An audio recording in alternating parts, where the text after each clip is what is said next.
नमस्कार दोस्तों, बात करेंगे वर्ग 2 पात्रता परीक्षा को लेकर के जो कि जुलाई-अगस्त 2026 में होने वाली है। इस परीक्षा में दोस्तों इस बार लाखों की संख्या में बड़ी संख्या में कैंडिडेट अपीयर होने वाले हैं, जिसमें कि अदर स्टेट के अलावा एमपी के भी जो न्यू कैंडिडेट्स हैं वो लाखों की संख्या में होंगे और कुछ कैंडिडेट यहाँ पे वो भी होने वाले हैं जो कि अपने स्कोर को अपग्रेड करने के लिए फिर से इस परीक्षा को देने वाले हैं।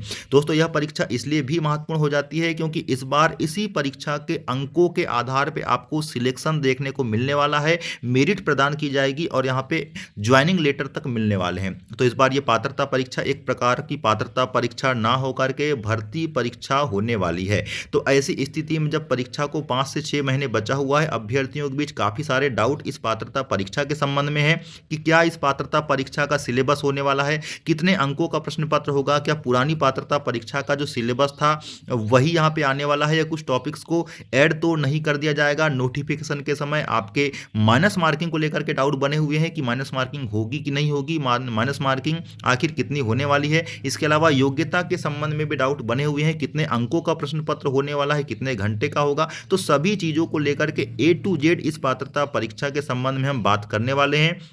वीडियो बहुत ही ज़्यादा महत्वपूर्ण होने वाला है, इसलिए किसी भी पॉइंट में वीडियो को ना तो आपको स्किप करना है और ना ही छोड़ करके जाना है, पूरा अंत तक यहाँ पे बने रहना है। दोस्तों सबसे पहली बात तो मैं आपको बता देना चाहता हूँ कि आपके डीपीआई यानी कि जो स्कूल शिक्षा विभाग है और जो जनजातीय कार्य विभाग है, इसके अंतर्गत आपकी ये माध्यमिक शिक्षक वर्ग 2 की परीक्षा ली जाती है।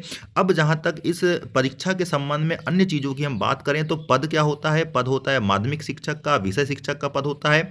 पद की श्रेणी क्या होती है? तो आपकी तृतीय श्रेणी का ये पद होता है, अराजपत्रित यानी कि नॉन गजेटेड पद होता है। इसके बाद अगला प्रमोशन आपका सीधा गजेटेड पोस्ट के लिए व्याख्याता यानी कि लेक्चरर या वर्ग 1 के पद पर होता है। लेता कौन है? तो आपको पता ही है कि माध्यमिक शिक्षा मंडल, जिसको ईएसबी कहते हैं, वो लेता है। परीक्षा केंद्र अपने हिसाब से वो डिसाइड करता है। अब बात यहाँ पे आ जाती है कि इस परीक्षा में आपकी शैक्षणिक अर्हता यानी कि योग्यता क्या होगी? तो बिल्कुल आसान होता है, आपको यहाँ पे ग्रेजुएशन मांगता है। ग्रेजुएशन के अलावा आपका 2 वर्ष का डिप्लोमा यानी कि जो डीएड है वो चल जाता है। अगर आपने संबंधित विषय में, और संबंधित विषय होना चाहिए, जैसे कि मैथ्स है तो आपका मैथ्स से बीएससी होना चाहिए, तब आप मैथ्स के टीचर बनेंगे। तो संबंधित विषय से कम 50% अंकों के साथ आपका ग्रेजुएशन होना चाहिए। और शिक्षा शास्त्र में यानी कि जो डीएड होता है उसमें आपका बीएड होता है, उसमें आपका 1 वर्ष का यहाँ पे डिग्री भी होना चाहिए। इसके अलावा अन्य यहाँ पे और योग्यताएं दी हुई है कि संबंधित विषय में कम से कम 45% अंकों के साथ आपका ग्रेजुएशन होना चाहिए। और एनसीटीई जो होता है दोस्तों, एनसीटीई के द्वारा यहाँ पे शिक्षा शास्त्र में आपकी स्नातक उपाधि यानी कि बीएड होना चाहिए। मतलब कुल मिलाकर के ये ग्रेजुएशन के साथ डीएड या बीएड की बात की जा रही है। अच्छा, इसमें एक बात और बता देता हूं, यहाँ पे आपके देख रहे होंगे कि सभी में 50% अंक ये दिए हुए हैं, लेकिन इसमें एक छूट भी प्रदान की जाती है। नोट में लिखा हुआ है कि आरक्षित वर्ग जैसे कि एसटी, एससी, ओबीसी और जनरल के अलावा जो दिव्यांग व्यक्ति होते हैं, अभी इसको ईडब्ल्यूएस को भी इसमें शामिल कर लीजिए। तो ईडब्ल्यूएस, इन सभी को शैक्षणिक योग्यता के जो आपके अर्हताकारी जो अंक है इसमें 5% की छूट मिलेगी। मतलब 50% उनके लिए है, तो आपको केवल 45% अंक यहाँ पे चलने वाले हैं, लेकिन तृतीय श्रेणी नहीं होना चाहिए। ये बात भी आपको याद रखना है। अब हम कुछ महत्वपूर्ण बिंदुओं पर चर्चा करेंगे, जैसे कि 6वां पॉइंट आप देख सकते हैं, इसमें लिखा हुआ है कि शिक्षक पात्रता परीक्षा में आपके अर्ह होने के लिए यानी कि योग्य होने के लिए कितने न्यूनतम अंक चाहिए? तो माध्यमिक शिक्षक में आपके अनुसूचित जाति, जनजाति, पिछड़ा वर्ग और आपके दिव्यांगजन और ईडब्ल्यूएस जो है, इनको 50% अंक चाहिए।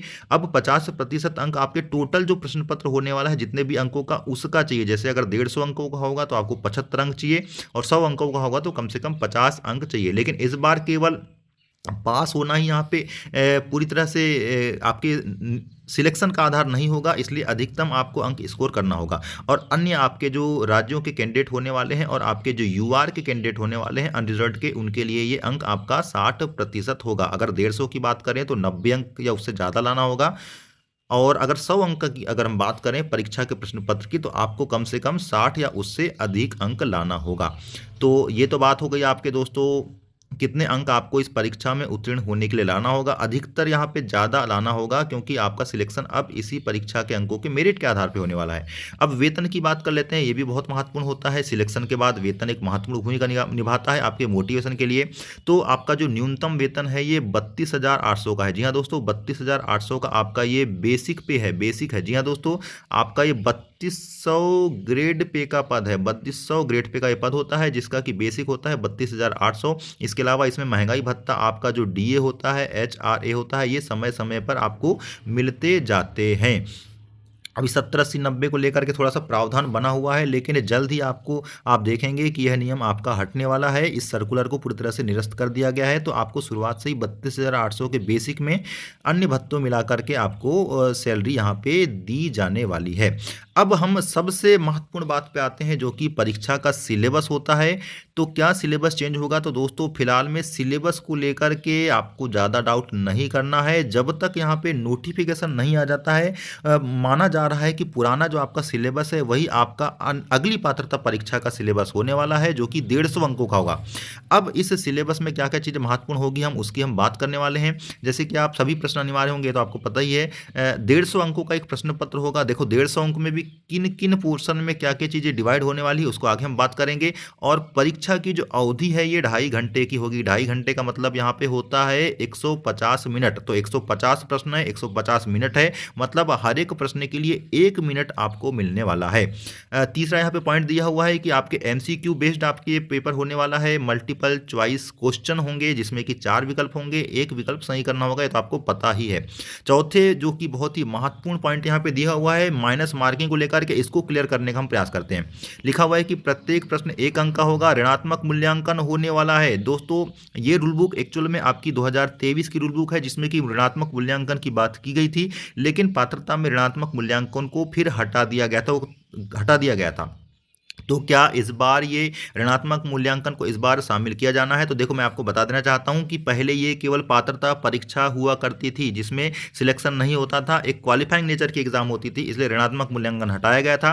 लेकिन इस बार आप देख रहे होंगे कि ईएसबी के द्वारा जितनी भी परीक्षाओं का नोटिफिकेशन जारी किया जा रहा है, भर्ती परीक्षा की बात कर रहे हैं, उसमें आपके हर परीक्षा में निगेटिव मार्किंग की जा रही है। तो पूरी उम्मीद है कि इस परीक्षा में भी आपको निगेटिव मार्किंग देखने को मिल सकती है। लेकिन फिलहाल में अपने मन से हम ये नहीं कह रहे हैं, पूरी बातें क्लियर तभी होगी जब आपका नोटिफिकेशन आ जाएगा। फिलहाल में आपको नेगेटिव मार्किंग को मन में विचार करके ही तगड़ी तैयारी करना होगा। अब कितने की नेगेटिव मार्किंग है अगर हो जाती है तो भैया 4 प्रश्नों के गलत उत्तर पर 1 अंक काटा जाएगा, मतलब 1/4 की नेगेटिव मार्किंग है, 0.25 अंक की नेगेटिव मार्किंग है। 4 गलत कर दिए तुमने, मतलब तुम्हारा 1 अंक यहाँ पे कट जाएगा, इतना यहाँ पे याद रखो।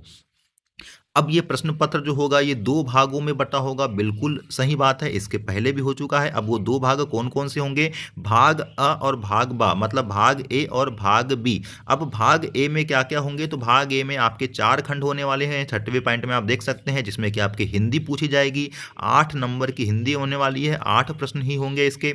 आपकी इंग्लिश पूछे जाने वाली है, जिसमें 5 प्रश्न होने वाले हैं और ये 5 अंकों के ही होंगे। आपका तीसरा जो भाग होने वाला है, सामान्य ज्ञान और समसामयिक घटनाक्रम होने वाला है। तार्किक और आंकिक योग्यता, मतलब रीजनिंग भी पूछ ली जाएगी, जीके भी पूछ लिया जाएगा, दुनिया भर के आपके करंट अफेयर्स भी पूछ लिए जाएंगे, और 7 अंकों का होने वाला है। हालांकि इस पर ज़्यादा ध्यान अभी नहीं देना है, क्योंकि इसमें ये बहुत डाइवर्स सिलेबस होता है, वास्ट सिलेबस होता है। तो 7 अंकों का ये सिलेबस, 7 अंकों के एमसीक्यू पूछे जाएंगे, 7 अंकों का होगा। और आखिरी में आपका जो शिक्षा शास्त्र आप देख पा रहे हैं पहले वाले भाग में, जिसमें कि 4 पोर्शन है, पेडागोजी पूछी जाएगी, जो कि 10 अंकों की होने वाली है और 10 नंबर की होगी। इस प्रकार से 8, 5, 7, 10 कुल मिलाकर के 30 अंकों का ये पहला पार्ट होने वाला है। पहला पार्ट होने वाला है। अब बचे आपके 150 में 30 कम करने पे 120, तो 120 अंकों का अब यहाँ पे आपका सब्जेक्ट का नॉलेज परखा जाना है। जी हाँ दोस्तों, सब्जेक्ट का नॉलेज परखा जाना है। जैसे कि आपको पता है कि 7 विषयों के लिए माध्यमिक शिक्षक की परीक्षा होती है।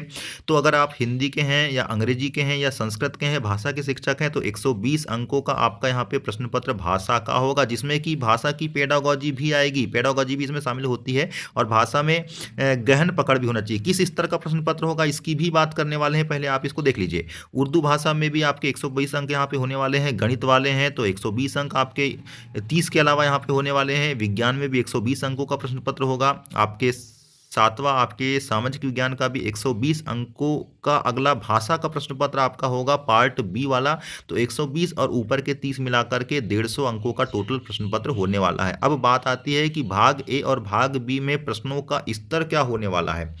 लेवल ऑफ डिफ़िकल्टी क्या होने वाली है, तो आप देख सकते हैं कि 8वां पॉइंट जो लिखा हुआ है उसमें पहला बिंदु है कि प्रश्न पत्र के भाग अ में सामान्य ज्ञान और समसामयिक घटनाक्रम, तार्किक एवं आंशिक योग्यता, पेडागॉजी की विषय वस्तु यानी कि सिलेबस का जो स्तर होगा वो हायर सेकेंडरी स्कूल यानी कि 12वीं लेवल का होगा। 12वीं लेवल के छात्र के मानसिक स्तर के समकक्ष होने वाला है। और इसमें जो हिंदी और अंग्रेजी की जो बात की गई थी उसकी विषय वस्तु का जो स्तर होगा वो भी हायर सेकेंडरी स्कूल परीक्षा के समकक्ष होगा। मतलब जो पहला वाला आपने यहाँ पे देखा है जो कि 30 अंकों का है, इसमें आपके हायर सेकेंडरी 12th लेवल तक की चीज़ें पूछी जाएगी, ज़्यादा स्टैंडर्ड नहीं होने वाला है। लेकिन आप जो कि माध्यमिक शिक्षक बनने वाले हैं विषय के, तो अब जो सेकंड पार्ट होने वाला है वो थोड़ा सा कठिन होने वाला है। कठिन कैसे होने वाला है, तो आप समझिए इसको। प्रश्न पत्र के भाग ब की विषय वस्तु का जो स्तर है वो स्नातक स्तर के समकक्ष होगा। बिल्कुल स्नातक यानी कि ग्रेजुएशन तक की चीज़ें भी इसमें शामिल की जा सकती है लेवल के रूप में।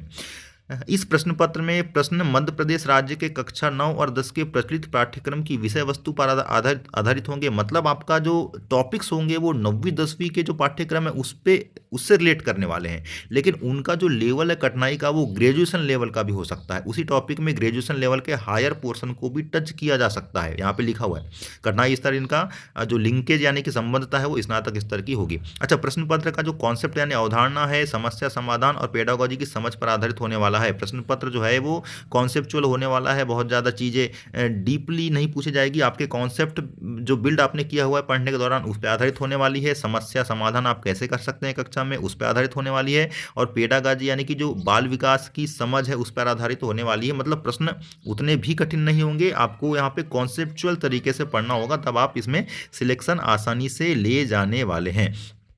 अच्छा दोस्तों, ये जो सिलेबस दिया हुआ है इस सिलेबस को विस्तृत तरीके से भी यहाँ पे डिफाइन किया गया है। तो मैं आपके इस सिलेबस के हर एक पॉइंट को विस्तृत तरीके से डिफाइन करूँगा। लेकिन अभी फ़िलहाल में इस वीडियो में अगर हम सभी चीज़ों पे चर्चा करेंगे तो वीडियो बहुत ज़्यादा लंबा हो जाएगा, एक प्रकार की क्लास के रूप में हो जाएगा। तो हम चाहते हैं कि अगले वीडियोज़ में आपके अलग अलग विषय के जो माध्यमिक शिक्षक बनने वाले हैं उन अलग अलग विषयों के सिलेबस को विस्तृत तरीके से डिकोड करने का प्रयास करें। उम, फिलहाल में चूँकि आपको पता ही है कि चीज़ें अभी बदलना उतनी ज़्यादा संभावना नहीं है, तो आप इस सिलेबस को आधार मान कर के तैयार करें। आगे जो भी अपडेट आपके सिलेबस के अकॉर्डिंग और होगी, उसको भी लाएँगे। लेकिन फिलहाल में अभी से आप तैयारी में जुट जाएँ, क्योंकि समय आपके पास कम बचा हुआ है और यही परीक्षा आपकी पात्रता नहीं, भर्ती परीक्षा है। तो आगामी जो भी अपडेट होगा, उस पर भी वीडियो बनेगा। तब तक के लिए नमस्कार।